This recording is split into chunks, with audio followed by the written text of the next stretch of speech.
Hey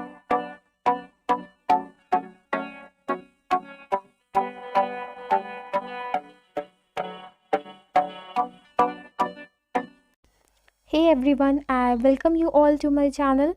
How are you all? Hope you all are doing great. So today I am here to discuss the syllabus and the paper pattern for the PGT exam which is being conducted by Delhi Subordinate Service Selection Board for the subject specific commerce.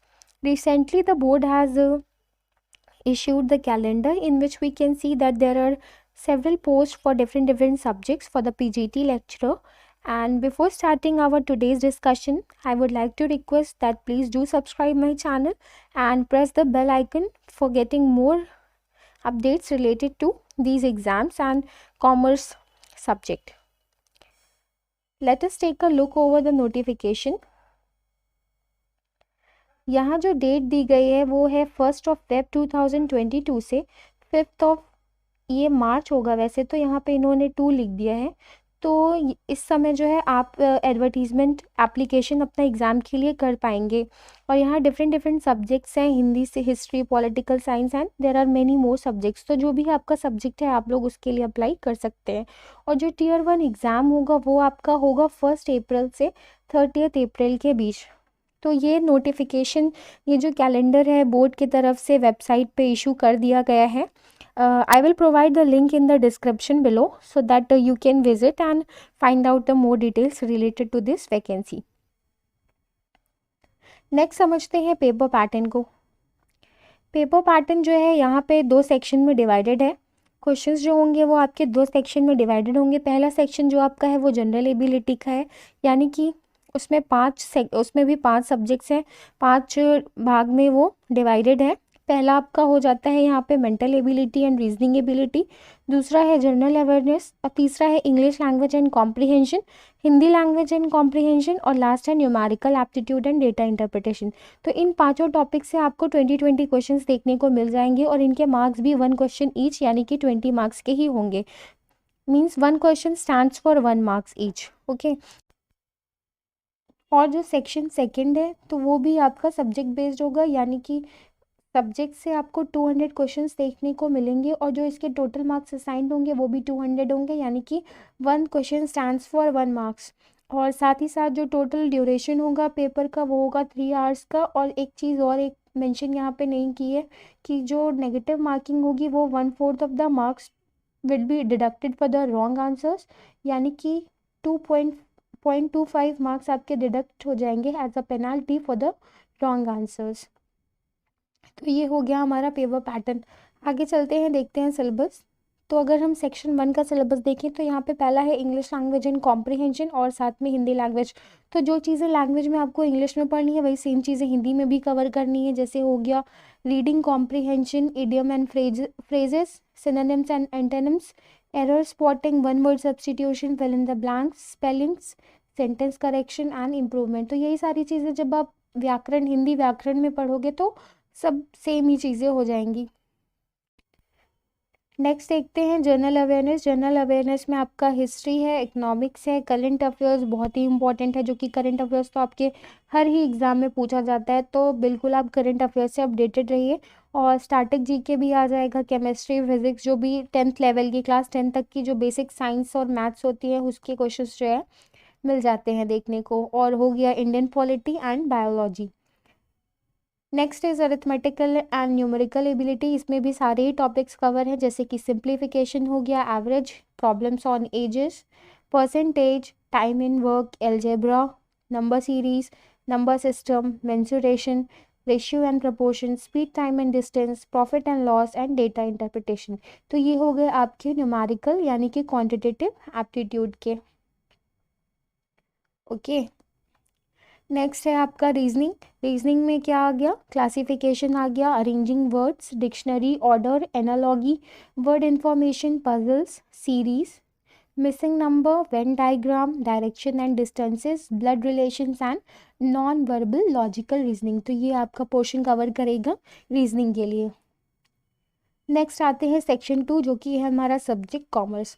अब commerce का भी जो इन्होंने syllabus है दो parts में distribute कर दिया है। पार्ट 1 जो कि है बिजनेस स्टडीज़ एंड मैनेजमेंट का, और पार्ट 2 है जो है अकाउंटिंग का। लगभग इन्होंने ग्रेजुएशन और पोस्ट ग्रेजुएशन के सारे ही टॉपिक्स कवर किए हैं, पर इसको जो है दो पार्ट्स में डिस्ट्रीब्यूट कर दिया है। सबसे पहले हम लोग देखते हैं बिजनेस स्टडीज़ और मैनेजमेंट वाला। तो यहाँ जो आपका क्लास 12th में जो भी आपने बुक से पढ़ा था, बिजनेस की एक बुक रहती है पूनम गांधी करके, तो उसका सिलेबस जो है मेन उस बुक के सिलेबस से मैच करता है। तो अगर आपके पास वो अवेलेबल है तो बिल्कुल आप उसी को रेफ़र करिएगा। पहला है यहाँ पे introduction to business. Introduction to business में concept, characteristics, objectives, classification of business as industry and commerce, distinctive features of business, profession and employment, choice of the form of organization, large scale and small scale business, assistance by government to the small scale sector। तो इस topic से related जितने भी current affairs हैं, ठीक है, current में क्या क्या चेंजेस हो रहे हैं बिजनेस से रिलेटेड, या क्या क्या गाइडलाइंस आ रही हैं, जैसे कि बहुत ही ट्रेंडिंग है एमएसएमईज और स्टार्टअप्स वाले जो भी करंट की न्यूज़ है, वो उसके भी क्वेश्चंस पूछे जा सकते हैं। नेक्स्ट है हमारा फॉर्म ऑफ बिजनेस ऑर्गेनाइजेशन। अब फॉर्म्स में आपको क्या क्या है, sole proprietorship, joint Hindu family, partnership, joint stock company and its formation, cooperative organisation. तो उस 12th वाली जो बुक है पूनम गांधी जो मैं बोल रही हूँ, उसमें सारी ही चीज़ें अच्छे से मेंशन की गई हैं। अगर आप उसको पढ़ते हो तो आपको पूरा सिलेबस जो है कवर हो जाएगा वहीं पर ही। नेक्स्ट है बिजनेस ओनरशिप, यहाँ पे public, private and joint sector. फिर है public enterprises, role dynamics of public sector, global enterprises यानी कि एमएनसीज, एंड फिर है जॉइंट वेंचर्स। तो इन सभी की आपको मीनिंग, ऑब्जेक्टिव्स और क्या क्या इसके कैरेक्टरिस्टिक्स होते हैं, वो सारी चीज़ें पढ़नी पड़ेंगी। नेक्स्ट है बिजनेस सर्विसेज। बिजनेस सर्विसेज में आपका आ जाता है banking, insurance, transportation, warehousing, communication, impact of technology on business services. तो ये सारी चीज़ें आपकी हो गई बिजनेस सर्विसेज की। नेक्स्ट है आपका ट्रेड।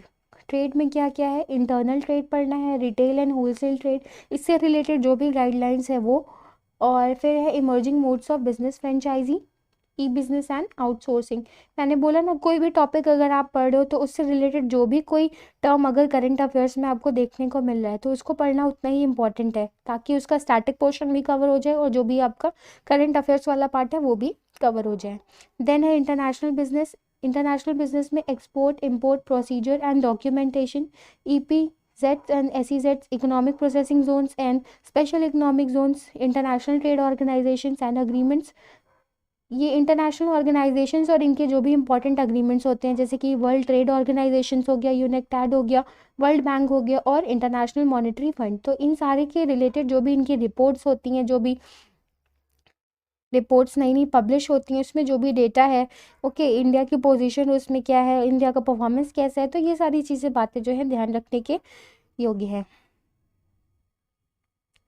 नेक्स्ट है बिजनेस फाइनेंस। बिजनेस फाइनेंस में आ जाता है आपका sources of finance, owners and borrowed funds, equity and preference shares, GDR and ADRs। ये आपका इंटरनेशनल बिजनेस का पार्ट है।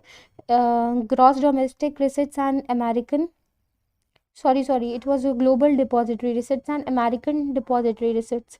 एंड फिर है debentures, bonds, retained profits, public deposits, loan from financial institutions and commercial banks, and credit rating and rating agencies, trade credit and micro credit. तो जो भी credit rating agencies हैं, okay, credit rating से बारे में जितने भी इंफॉर्मेशन है वो भी आपको यहाँ पे पढ़नी पड़ेगी। देन आता है कॉर्पोरेट सोशल रिस्पॉन्सिबिलिटी, CSR। तो CSR को लेके जो भी कंपनीज एक्ट में गाइडलाइंस है वो सारी इंपॉर्टेंट हो जाती हैं। साथ ही साथ इसकी मीनिंग, ऑब्जेक्टिव्स और business ethics and environment protection act, जो भी एनवायरनमेंट प्रोटेक्शन के जो लॉज हैं बिजनेस से रिलेटेड वो आपको पढ़ने पड़ेंगे। नेक्स्ट देखते हैं मैनेजमेंट में क्या है। मैनेजमेंट में है concept, objectives, nature of management is an art, science and profession. तो अगला है लेवल्स ऑफ मैनेजमेंट, फिर है प्रिंसिपल्स ऑफ मैनेजमेंट। लेवल्स में आपको जो डिफरेंट लेवल्स हैं, टॉप लेवल, बॉटम लेवल, सबके रोल एंड फंक्शंस क्या होते हैं वो सारी चीज़ें यहाँ पे पढ़नी पड़ेंगी। प्रिंसिपल्स ऑफ मैनेजमेंट में दो चीज़ें हैं, जनरल एंड साइंटिफिक। जनरल जो है हेनरी फ्योल के, साइंटिफिक जो FW टेलर के हैं, उनकी सारे प्रिंसिपल्स आपको बहुत ही ध्यान से पढ़ने हैं। नेक्स्ट है आता है बिजनेस एनवायरनमेंट। बिजनेस एनवायरनमेंट में है meaning, importance, dimensions and changing business environment, special reference to liberalisation, privatisation and globalisation, a futuristic vision. तो एलपीजी जो पॉलिसी है इंडिया की, जो ट्रेड पॉलिसी है, वो आपको यहाँ पे पढ़नी है। Okay, and then the next point is management functions. Management के फंक्शंस में यहाँ आ गया आपका planning, organising, staffing, directing, controlling, budgeting and coordination. ठीक है।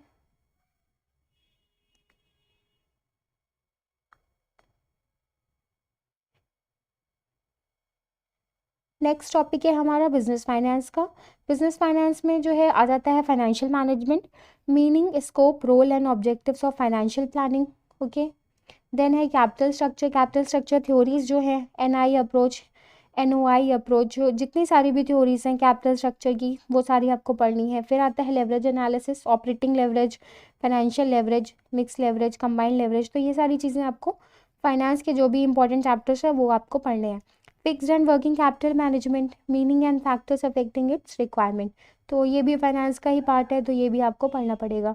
नेक्स्ट है फाइनेंशियल मार्केट। फाइनेंशियल मार्केट में क्या क्या पढ़ना है? मनी मार्केट पढ़ना है, इसके नेचर एंड इंस्ट्रूमेंट्स पढ़ने हैं, मनी मार्केट के जो भी इंस्ट्रूमेंट्स होते हैं, ओके, उसको बहुत ही ध्यान से पढ़ना है। फिर आता है कैपिटल मार्केट, उसमें आपका बाइफर्केशन है primary and secondary, and then the most important is stock exchange. इससे कई बार जो है क्वेश्चंस देखने को मिल गए हैं। यहाँ पे हो गए NSEI and OTCEI, procedures and guidelines of the SEBI, और सेबी की जो भी गाइडलाइंस है इनसे रिलेटेड, इन स्टॉक एक्सचेंज से रिलेटेड, वो भी पढ़ना है। साथ ही साथ इसमें दो और ऐड कर लीजिए, बीएससी और एनएससी। ओके, नेक्स्ट है human resource management. Human resource management में meaning, importance, man power, estimation, recruitment and selection, training and development, compensation and performance appraisal. तो ये आपका कवर करेगा ह्यूमन रिसोर्स मैनेजमेंट का पार्ट। परफॉर्मेंस अप्रेजल में भी इसके कई सारे मेथड्स होते हैं, मेथड्स ऑफ परफॉर्मेंस अप्रेजल, तो वो भी आपको इसमें ऐड कर लेना है। ओके, कोई भी टॉपिक पढ़े हो तो उसे कंप्लीट वे में उसकी तैयारी कीजिए। ऐसा नहीं कि सिर्फ मीनिंग पढ़ लिया और फिर क्वेश्चन कुछ और पूछ ले तो फिर बोलोगे कि आउट ऑफ सिलेबस है, तो ऐसा नहीं है, आपको उसका ओवरऑल ओवरव्यू पूरा लेना है। फिर है मार्केटिंग। मार्केटिंग में क्या है? Meaning and functions and levels of marketing, changing facets of marketing. Changing facets में जो मार्केटिंग के न्यू न्यू ट्रेंड्स हैं, न्यू न्यू ट्रेंड्स आ रहे हैं, ओके, जैसे डिजिटल मार्केटिंग हो गया, बहुत सारे ऐसे नए टाइप्स आ गए हैं जो कि आपको देखने को मिल जाते हैं, तो वो सारी चीज़ें आपको उनसे अवेयर होना है। फिर आता है marketing mix and the next is models of marketing. तो ये हो गया हमारा मार्केटिंग मैनेजमेंट का पोर्शन। अगला है emerging trends in management. Emerging trends in management में सबसे पहला है business process reengineering, then next is total quality management, quality circles, benchmarking, strategic management, knowledge management, business standardisation and ISO certification से related जो भी points होते हैं important, वो सारी चीज़ें आपको देखनी है। Next is organisational behaviour. Organisational behaviour में सबसे पहला है इंडिविजुअल बिहेवियर। यहाँ पे ट्रेड्स दिए हो जाते हैं, तो वो आपको ऑर्गेनाइज ओबी में जो है पढ़ने को इम्पॉर्टेंट हो जाता है। Next is motivation. Motivation is one of the most important topic. Okay, motivation की जितनी थ्योरीज हैं उनसे अक्सर ही क्वेश्चंस हर एग्जाम में देखने को मिल जाते हैं। Then is concept and application. Personality, personality की जो जो भी ट्रेड्स, पर्सनालिटी ट्रेड्स हैं, पर्सनालिटी जो थ्योरीज हैं कि उनके ऑथर्स कौन है, ओके, तो ये सारी चीज़ें इंपॉर्टेंट है। Then next is perception, learning and attitude. ये सारा आपका जो है ओबी का ही पार्ट है। Next is leadership styles and theories. तो लीडरशिप की कई सारी स्टाइल्स हैं, वो भी आपको पढ़नी है, और थ्योरीज भी हैं, वो भी आपको देखनी है। And the last one is group dynamics. तो ग्रुप डायनेमिक्स के जो भी इंपॉर्टेंट फैक्ट्स एंड कंसेप्ट्स हैं वो भी आपको देखने हैं। And the next is consumer protection. Consumer protection में क्या क्या पढ़ना है? Meaning, importance, consumer rights and duties. Okay, ये आपको जो कोपरा एक्ट है इसके जो भी अमेंडमेंट्स हुए हैं या इससे रिलेटेड जो भी गाइडलाइंस है वो सारी चीज़ें आपको पढ़नी है। ओके, इसमें डिस्ट्रिक्ट फोरम्स और का क्या क्या एलिजिबिलिटी होती है कि हम अपील कैसे करते हैं, वो सारी चीज़ें यहाँ पे देखनी है। Then the next one is role of consumer organisation and NGOs. Okay, और यहाँ पे एक और मिस हो गया, consumer awareness and legal literacy with special reference to COPRA act. तो जो कंज्यूमर अवेयरनेस के जो भी कैंपेन्स वगैरह हैं वो भी देखने हैं, और इनका रिड्रेसल कैसे होता है, हम कहाँ अपील कर सकते हैं, ट्रिब्यूनल्स में या फिर जो भी है इससे रिलेटेड, वो आपको पढ़नी है। अब आता है कॉमर्स का ही पार्ट 2 जो कि है अकाउंटिंग। अकाउंटिंग में भी इन्होंने फाइनेंशियल और कॉस्ट अकाउंटिंग दोनों ही इंक्लूड किया है। तो यहाँ पे जो टॉपिक है इन्होंने बोला है financial accounting and financial statement analysis. तो पहला हेडिंग देखते हैं हमारा अकाउंटिंग का। अकाउंटिंग में सबसे बेसिक जो आपने 11th-12th में स्कूल वाला जो स्कूलिंग में पढ़ा है वो आ जाता है। Meaning, objectives of characteristics of accounting information, accounting principles, gap, general accepted accounting principle, फिर है अकाउंटिंग कंसेप्ट, अकाउंटिंग स्टैंडर्ड जो अकाउंटिंग स्टैंडर्ड्स हैं AS1 से लेके AS28 जितने भी हैं सारे देखने हैं। फिर है cash and accrual basis of accounting. Okay, तो ये भी आपका स्कूल वाला जो भी कॉमर्स का है कंटेंट वहाँ से मिल जाएगा। नेक्स्ट है process of accounting. Process of accounting में आ जाता है voucher, vouching transaction, accounting equation, rules of debit and credit, books of original entry. Original entry में क्या क्या है, journal and special purpose book. Special purpose book वही जो जिनमें हम प्राइमरी बुक्स जिसे हम कहते हैं कैश बुक और जो भी सब्सिडियरी बुक्स होती हैं उनका। फिर आता है ledger, posting and balancing of accounts, trial balance, subsidiary books, bank reconciliation statement and rectification of errors. तो ये सारी चीज़ें जो है आपको 11th और 12th की अकाउंटेंसी की जो बुक है वहाँ पे ये सारी चीज़ें आपकी कवर हो जाएंगी। नेक्स्ट है accounting for depreciation, provisions and reserves, bills of exchange, non profit organisation, accounts of partnership firms, reconstitution of partnership, admission, retirement, death and resolution. तो पार्टनरशिप वाला जो भी चैप्टर है साथ ही साथ इसके जो न्यूमेरिकल्स हैं जो शॉर्ट न्यूमेरिकल्स होते हैं, पूरा फुल फ्लेजेड क्वेश्चन तो नहीं आएगा लेकिन हाँ आपसे कभी कभार पूछ लेता है कि PSR, न्यू PSR कैलकुलेट करो या फिर गेनिंग रेशियो और या फिर सैक्रिफाइसिंग रेशियो, तो उसके लिए आपको जो है आना चाहिए partnership. Okay, and next one is accounts of incomplete records, consignment and joint venture. तो इससे रिलेटेड जो भी अकाउंटिंग प्रोसीजर्स हैं वो आपको पढ़ने हैं। Next is accounting of joint stock companies. Joint stock companies में क्या क्या है, share capital, types of shares, okay जितने भी टाइप्स होते हैं, इक्विटी, प्रेफरेंस और जो जो भी, कन्वर्टेबल, नॉन कन्वर्टेबल, सारे के सारे पढ़ने हैं। फिर accounting for issues, allotment of shares, forfeiture of shares and re issue of shares. तो इससे रिलेटेड जो भी गाइडलाइंस होती हैं या फिर कैसे सॉल्व होता है इससे रिलेटेड भी न्यूमेरिकल्स जो है आपको आने चाहिए। Then debentures, types, issue and methods of redemption. तो शेयर एंड डिबेंचर से जो भी रिलेटेड है अकाउंटिंग वो आपको पढ़नी है। Next is accounts for sole proprietorship, emerging trends of presentation of financial accounts, यानी कि जो बैलेंस शीट का न्यू वाला फॉर्मेट है या जो भी इससे रिलेटेड इमर्जिंग ट्रेंड्स हैं, ओके वो सारी चीज़ें आपको यहाँ पे देखनी पड़ सकती है। And the next one is accounting for liquidation. Okay, तो कंपनी कैसे वाइंड अप होती है इसे हम कहते हैं डिसोल्यूशन। ओके, तो डिसोल्यूशन से रिलेटेड जो भी हमारे अकाउंटिंग प्रोसीजर्स या गाइडलाइंस है वो भी हमें देखने हैं। Next is financial statement analysis. यहाँ पे आपको क्या क्या पढ़ना है, meaning, significance, limitation, tools for the financial statements यानी कि कंपैरेटिव स्टेटमेंट्स और जिसमें आ जाता है कि आपका कॉमन साइज, फिर है trend analysis and accounting ratios. तो accounting ratios is the important क्योंकि रेशियोज आपको पढ़ना बहुत ही इंपॉर्टेंट है, हमेशा ही पूछता है। Then next is fund flow statement and cash flow statement. इनके भी आपको meaning, objectives, preparation as per the revise standards issued by ICAI। तो इसके जो भी करंट गाइडलाइंस अभी ICAI के द्वारा जो है दी गई हैं वो सारे आपको जो न्यू स्टैंडर्ड्स हैं, रिवाइज स्टैंडर्ड्स हैं वो आपको पढ़ने पड़ेंगे। ये वेबसाइट पे आपको मिल जाएंगे, ICAI की ही वेबसाइट पे। Then the next is cost accounting. Cost accounting में क्या है, nature, functions and job costing, process costing, marginal costing, standard costing. Then CVP analysis, CVP known as cost volume profit analysis, then cost control and cost reduction techniques, and the last one is budgetary control। तो ये cost accounting के इतने topics important इन्होंने mention कर दिए हैं, आपको ये सारे के सारे पढ़ने हैं। Next is computer application in accounting. Computer application in accounting में introduction to computers and accounting information system. Then next is application of computers in accounting, automation of accounting process, designing accounting reports, MIS, what we call that management information system, IMS reporting, MIS, sorry, data exchange with other information system, then readymade customised and tailor made accounting system. तो ये सारे जो computer related terms हैं accounting के, okay, जो relationship है between accounting and computer, how accounting is used in computers, तो ये उससे रिलेटेड सारे टर्म्स हैं, तो इनके बारे में भी आपको पढ़ना है।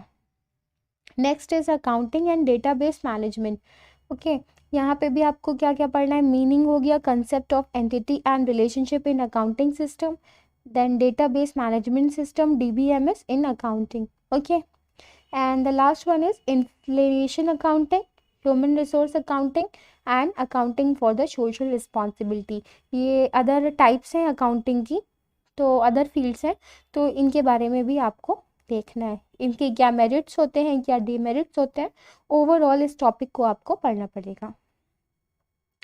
देन बात कर लेते हैं एलिजिबिलिटी क्राइटेरिया की। तो जैसा कि साइट पर जो मिला मुझे वो ये था कि इसके पीजीटी लेक्चरर पोस्ट के लिए अगर आपकी मास्टर डिग्री है, master degree in the concern subject होना तो अनिवार्य ही है, साथ ही साथ इसके साथ आपको जो है यहाँ पे डिग्री या फिर डिप्लोमा इन ट्रेनिंग एजुकेशन ये भी होना चाहिए।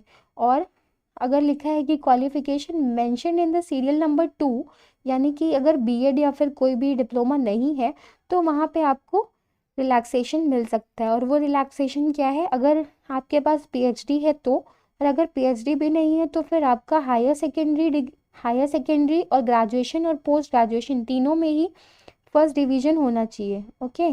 और एक और कमिटमेंट है कि अगर क्वालिफाई कर लेते हो तो उसके बाद जो है यहाँ पे लिखा है the candidate will acquire the BEd BT qualification within a period not exceeding 3 years from the date of his joining, okay। तो within 3 years जो है आपको अपनी जो एजुकेशन में डिप्लोमा है वो कंप्लीट करनी पड़ेगी।